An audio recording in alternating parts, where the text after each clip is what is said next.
Today is Wednesday, and you know what that means. It's time for an equipment check. Today we're going to be talking about display screens, and I've used quite a number of display screens as I've been flying my drone. We're going to look at 4 different size display screens.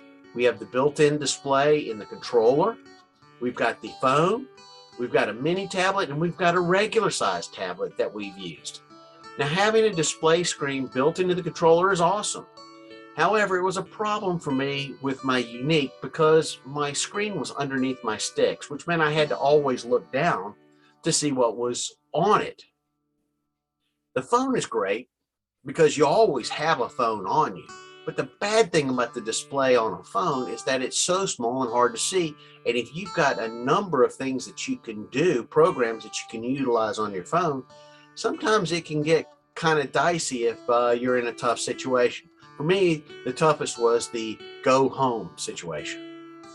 The mini tablet's a little bit better because you can see it, but it's also challenging because of its size. I recommend the regular size tablet. I use an iPad. It gave me the best of the best. The only problem is that with those display units, the iPhone tablet, mini tablet, some of the controllers are not capable of holding it. So that's where I purchased a stent. And the stent comes in handy because it's capable of holding the display screen with the controller. It's all a preference. I've got friends that fly with the phone. They specifically love the phone.